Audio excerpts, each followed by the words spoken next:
کہ ایک طرف سے طوطیوں، نکاروں اور شہنائیوں کی آوازیں بلند ہونے لگی۔ یوں لگتا تھا جیسے کوئی بارات آ رہی ہو۔ شیخ چلی سنبھل کر بیٹھ گیا اور آوازوں کی سمت غور سے دیکھنے لگا۔ دری پر بیٹھے جن کھڑے ہو گئے۔ ایک بولا، شاہ جنات کی بیٹی کی بارات آ رہی ہے۔ اتنے میں درختوں کی آڑ سے کئی جن نمودار ہوئے۔ ان میں سے ایک نے صحرا باندھا ہوا تھا، کچھ نکارے اور شہنائیاں بجا رہے تھے۔ ان کی تعداد 20-21 سے کم نہ تھی۔ وہ سب وہاں آ کر دری پر بیٹھ گئے۔ دولہا جن نے کہا، مجھے بھوک لگی ہے، گوشت لاؤ۔ ایک جن بولا، میں یہاں ایک آدم زاد کی بو محسوس کر رہا ہوں، اسے کھا لو۔ شیخ چلی سمجھ گیا کہ وہ اسی کی بات کر رہا ہے اور اب وہ جن اسے پکڑ لیں گے۔ اس خوف سے اس کا پیشاب نکل گیا۔ پیشاب باراتیوں پر آ گرا تو وہ پریشان ہو گئے۔ بارش آ رہی ہے، یہاں سے چلنا چاہیے۔ شیخ چلی خوف سے لرز رہا تھا۔ وہ چمڑے پر قابو نہ رکھ سکا اور خشک چمڑا کھڑکھڑاتا ہوا باراتیوں پر جا گرا۔ ارے بھاگو، آسمان کے ٹکڑے گر رہے ہیں، ہم سب مارے جائیں گے، ایک جن چلایا، اور سب جن خوف کے مارے وہاں سے بھاگ گئے۔ ان کا تمام ساز و سامان وہاں رہ گیا۔ شیخ چلی نے ان کے بھاگ جانے پر اطمینان کا سانس لیا۔ صبح ہوئی تو اس نے تمام سونا چاندی اور سونے کے برتن وغیرہ اکٹھے کر کے دری میں باندھی اور شہر کو چل دیا۔ شہر پہنچ کر اس نے ایک سنار کو سونا چاندی اور کپڑے والے کو کپڑے کے تھان بیچ دیے۔ اس کے بدلے میں اسے 1,00,000 روپے ملے۔ تمام نوٹ اس نے ایک بوری میں بھرے اور واپس گاؤں کو چل دیا۔ گھر پہنچ کر اس نے اپنی چچی کو بھینس کے مرنے کا واقعہ سنایا اور کہنے لگا، میں نے چمڑا دریا میں ڈال دیا تھا، چند منٹ بعد دریا سے مچھلیاں نکلیں اور انہوں نے ہیرے جواہرات ریت پر اگل دیے۔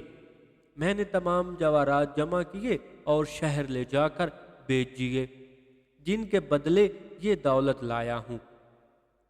چچی بہت خوش ہوئی۔ اس نے شیخ چلی کو شاباش دی۔ شیخ چلی اپنے بھائیوں سے انتقام لینا چاہتا تھا۔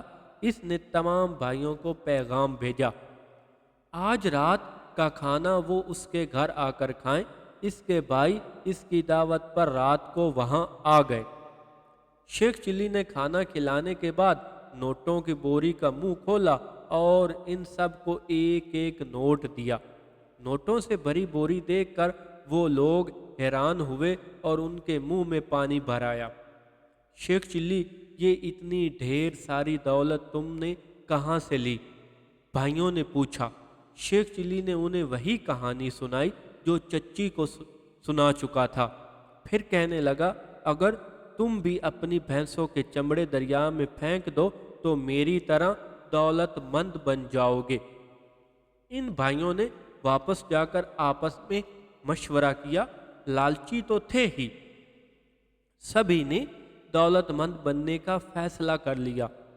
صبح اٹھ کر انہوں نے اپنی بھینسوں کو ذبح کر ڈالا، گوشت گاؤں والوں میں بانٹ دیا اور چمڑے دھوپ میں سکھانے لگے۔ جب چمڑے خشک ہو گئے تو اٹھا کر دریا کو چل دیے۔ دریا پر پہنچ کر انہوں نے چمڑے دریا میں بہا دیے اور خود کنارے پر بیٹھ کر جواہرات اگلنے والی مچھلیوں کا انتظار کرنے لگے، لیکن یہ ممکن نہ تھا۔ وہ ساری رات وہاں بیٹھے رہے لیکن ایک مچھلی بھی باہر نہ آئی۔ صبح ہوئی تو ایک کشتی کا وہاں سے گزر ہوا۔ کیوں بھائیو، یہاں کیوں بیٹھے ہو؟ ملا نے کشتی روک کر پوچھا۔ جواہرات اگلنے والی مچھلیوں کے انتظار میں، انہوں نے بتایا، ہم نے اپنی بھینسوں کے چمڑے دریا میں ڈال رکھے ہیں۔ ارے بے وقوفو، ملا نے ہنس کر کہا، تمہیں کس نے بتایا ہے کہ مچھلیاں جواہرات اگلتی ہیں؟ ہمارے چچا زاد بھائی شیخ چلی نے، انہوں نے کہا، اور شیخ چلی کے دولت مند بننے کا طریقہ بھی بتا دیا۔ اس کی بات سن کر ملا بے اختیار کہہ کے لگانے لگا۔ ملا کو ہنستا دیکھ کر انہوں نے غصے کا اظہار کیا۔ اس پر ملا کہنے لگا، شیخ چلی نے تمہیں بے وقوف بنایا ہے۔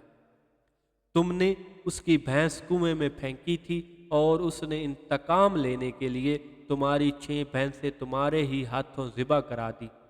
اب گھروں کو جاؤ اور اپنی حماقت پر پچھتاؤ، یہاں سے تمہیں کچھ حاصل نہ ہوگا۔ یہ کہہ کر ملا نے اپنی کشتی آگے بڑھا دی اور ان لوگوں کو احساس ہوا کہ واقعہ ہی ملا نے درست کہا ہے۔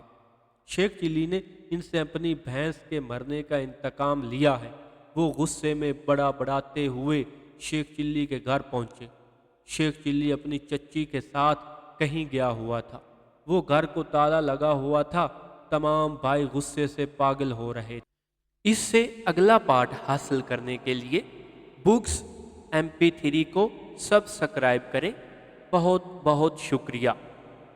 ملتے ہیں اگلی ویڈیو میں۔